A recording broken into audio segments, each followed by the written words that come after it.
Dear students, good morning to all.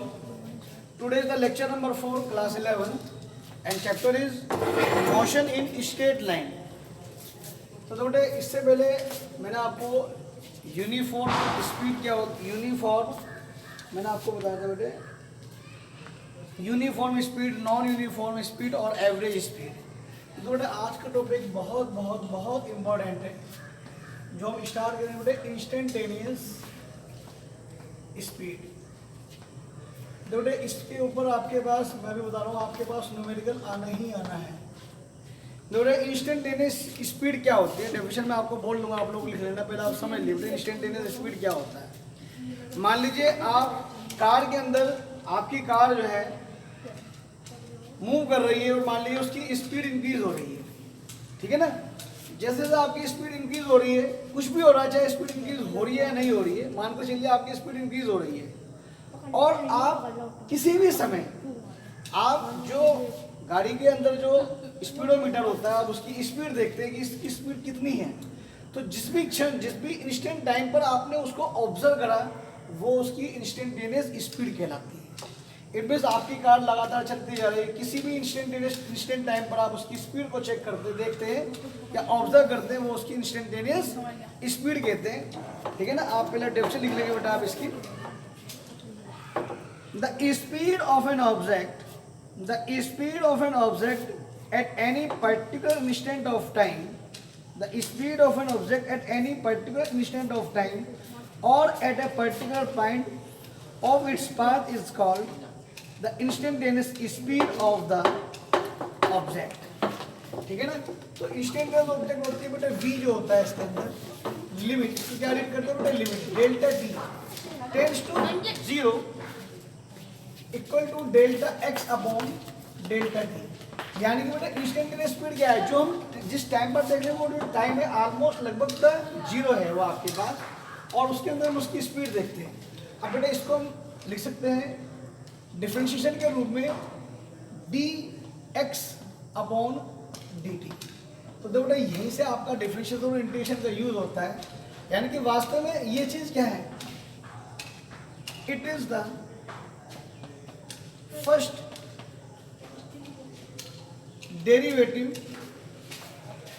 Derivative of distance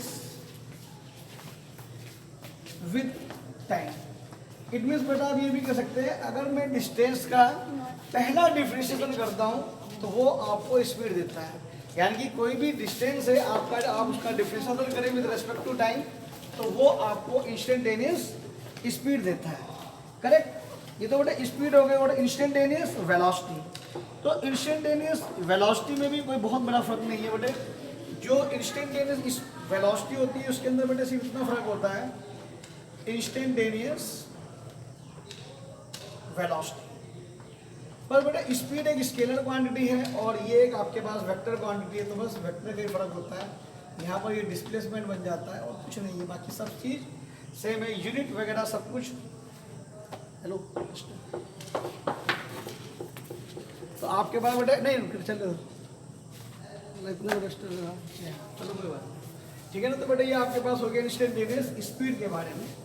अब बेटा हम बात करेंगे बेटा एक्सीलरेशन के बारे में, फिर इससे रिगार्डिंग आपको न्यूमेरिकल करवाना हम शुरू करेंगे। अब बेटा जो एक्सीलरेशन होता है क्या होता है, देखिए बेटा आप ये जो एक्सीलरेशन वगैरह है सभी आप बेटा 9th क्लास में पढ़ते हैं, तो बहुत ज़्यादा थ्योरी की लिखने की जरूरत नहीं है इसके अंदर। तो बेटा एक्सीलरेशन क्या होता है, तो बेटा एक्सीलरेशन केवल तभी हो सकता है जब स्पीड चेंज होती है या वेलोसिटी चेंज होती है। जब तक स्पीड और वेलोसिटी चेंज नहीं होगी जब तक एक्सीलरेशन नहीं होगा। तो बेटा जो एक्सेलरेशन होता है उसका फॉर्मूला क्या होता है बेटा, एक्सेलरेशन जो होता है वो change in velocity upon time interval, ठीक है ना। यानी कि बेटा ये जो होता है initial final velocity minus initial velocity upon time taken. इसको बेटा हम ए से लिख देते हैं, तो ए बन गया बेटा हमारे पास v minus you upon T, और बेटे जो इसकी यूनिट हो जाती है वो क्या हो जाती है, मीटर पर सेकंड स्क्वायर। अब तो बेटे जो एक्सीलरेशन है, एक्सीलरेशन जो है it is a vector quantity. ये एक वेक्टर क्वांटिटी होती है, ठीक है ना। अब देखो बेटा एक्सेलरेशन किस किस तरह से हो सकता है। देखो बेटा अगर आपकी वेलोसिटी इंक्रीज होती है तब एक्सेलरेशन हो सकता है, तो इसको हम कहेंगे पॉजिटिव एक्सेलरेशन। मान लीजिए आपने सडनली ब्रेक लगाया और आपकी गाड़ी धीरे धीरे स्पीड कम हो जाती है, वेलोसिटी उसकी डिक्रीज हो जाती है, तो हम क्या कहेंगे, it is the negative acceleration. और इसका एक दूसरा नाम होता है रिटार्डेशन, और इसको कहते हैं डी एक्सेलरेशन। करेक्ट। अब मान लीजिए बेटा आपकी वेलोसिटी भी चेंज नहीं, यानी कि वेलोसिटी का मैग्नीट्यूड चेंज नहीं हो रहा है, क्या फिर भी एक्सेलरेशन हो सकता है? मीन्स वेलोसिटी ना इंक्रीज हो रही है ना डिक्रीज हो रही है, still we can get the acceleration. But how we can get the acceleration if its direction is changes.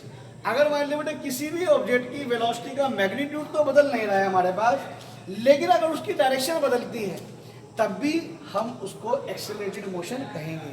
For example जैसे कोई भी चीज़ अगर सर्कुलर पाथ में रोटेट करती है, मान लीजिए बेटा ये आपके पास सन है और ये हमारे पास अर्थ है, ठीक है ना, तो दो बेटा सन की जो अर्थ की जो मैग्नीट्यूड होता है वेलोसिटी का वो कांस्टेंट होता है, यानी कि स्पीड का मैग्नीट्यूड कांस्टेंट होता है, लेकिन हर पॉइंट पर इसकी डायरेक्शन बदलती है, क्योंकि जो भी सर्कुलर पाथ पर जो ऑब्जेक्ट जहाँ भी होगा उसकी जो वेलोसिटी की डायरेक्शन होगी वो उसके टेंजेंट की होगी। और मान लीजिए बेटा अर्थ यहाँ है तो उसकी टेंजेंट की डायरेक्शन ये होगी, अगर यहाँ है तो उसकी टेंजेंट की डायरेक्शन यहाँ होगी, और यहाँ है तो उसकी टेंजेंट की डायरेक्शन यहाँ होगी, क्योंकि मोशन बेटा आपके पास इधर से इधर है।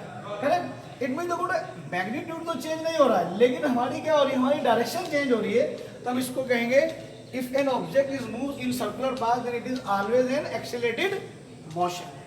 ठीक है ना। इसके बाद क्या बात करते हैं बेटे, यूनिफॉर्म एक्सेलरेशन। तो देखो बेटा यूनिफॉर्म एक्सेलरेशन क्या होता है? यूनिफॉर्म एक्सेलरेशन मीन्स अगर equal amount of velocity increase होता है या डिक्रीज होता है in equal amount of interval, then we can say it is an accelerated it is a uniform accelerated motion. तो इसके अंदर बेटा क्या होगा, अगर आप वेलोसिटी और टाइम के बीच में अगर आप एक ग्राफ प्लॉट करेंगे तो 100% it will be a straight line. इसके अंदर ए की वैल्यू क्या आएगी, कांस्टेंट। करेक्ट। इट मीन्स अगर मान लीजिए आपकी स्पीड पहले 10 मीटर पर सेकंड थी, 10 से 20 हो गई एक सेकंड में, 20 से 30 हो गई अगली एक सेकंड में, 30 से 40 मीटर पर सेकंड हो गई अगली एक सेकंड में, तो हम कहेंगे बेटा कि ये एक हमारे पास यूनिफॉर्म एक्सेलरेटेड मोशन है। And third one is the non uniform acceleration. अब बेटा नॉन यूनिफॉर्म एक्सेलरेशन क्या होता है, मान लीजिए बेटा किसी भी ऑब्जेक्ट की वेलोसिटी इंक्रीज होती है इन अनइक्वल, यानी कि आपके मान लीजिए बेटे आपके पास पहले 10 मीटर पर सेकंड थी, आपकी स्पीड 20 मीटर पर सेकंड हो गई एक सेकंड में, अब वो 20 से 35 मीटर पर सेकंड हो गई, उसने लिया फिर से एक सेकंड, 35 से 40 मीटर पर सेकंड हो गई उसने, again it will take the 1 second. It means जो वेलोसिटी का अमाउंट है वो तो अलग अलग इंक्रीज हो रहा है, but time interval is the same, so that is called non-uniform acceleration or it's vice versa। vice versa means अगर मान लीजिए बेटा वेलोसिटी इक्वल अमाउंट में हो रही है 10 से 20, 20 से 30, 30 से 40 मीटर पर सेकंड, लेकिन टाइम इंटरवल अलग अलग हो रहा है, तब भी हम उसको एक नॉन यूनिफॉर्म एक्सेलरेशन कहेंगे। अगर बेटा जो नॉन यूनिफॉर्म एक्सेलरेशन होगा it will always be A curve. ठीक है ना, वो क्या होगा बेटा, हमेशा एक कर्व होगा। तो ये हमारे पास जो होगा, ये ग्राफ जो होगा ये वाला, या आपके पास ये वाला जो होगा वो नॉन यूनिफॉर्म एक्सेलरेशन होगा। करेक्ट। तो ये आपके पास बेटा हो गया एक्सेलरेशन। अब देखो बेटा इससे भी ज़्यादा इंपॉर्टेंट जो आता है इंस्टेंटेनियस एक्सेलरेशन।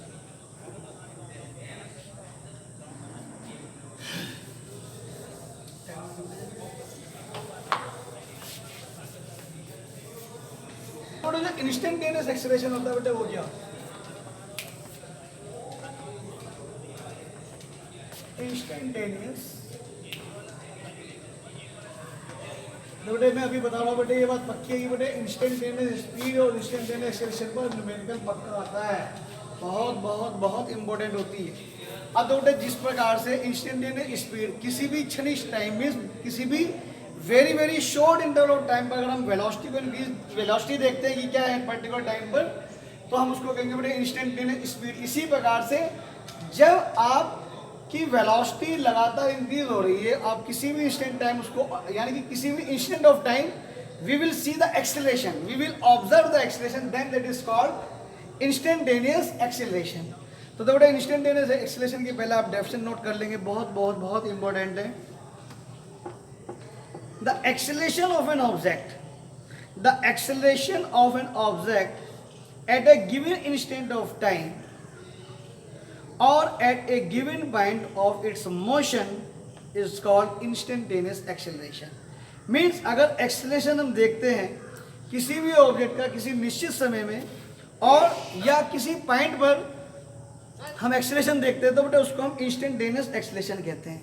तो बेटा इंस्टेंटेनियस जो आपके पास इंस्टेंटेनियस जो एक्सेलरेशन हो जाता है A, limit delta T tends to zero, so delta V upon delta T, और इसको बेटा डिफरेंशिएशन के रूप में लिखे बेटा A is equal to D V upon D T. तो बेटा बहुत बहुत बहुत इंपॉर्टेंट है। तो एक्सेलरेशन क्या हुआ बेटा? एक्सेलरेशन इज द फर्स्ट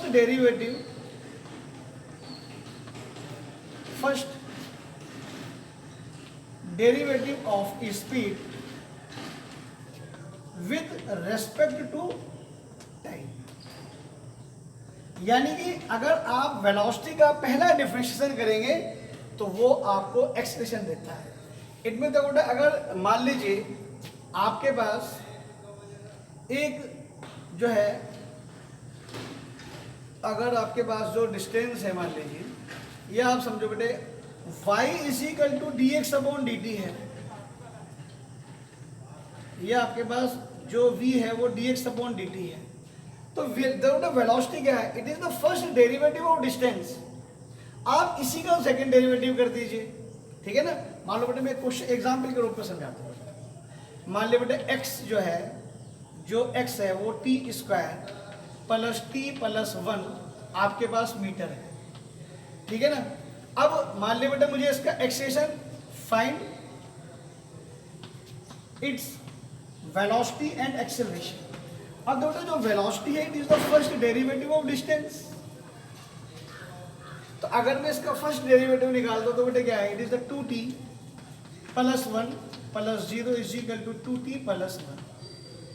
अब बेटा अगर मैं इसका सेकंड डेरिवेटिव निकाल दूं किसका? डिस्टेंस का, या मैं फर्स्ट डेरिवेटिव निकाल दूं स्पीड का, इट मींस की जो एक्सेलरेशन है it is the dv upon dt भी कह सकता हूं मैं इसको, और इसको मैं d2x अपॉन dt स्क्वायर भी कह सकता हूं।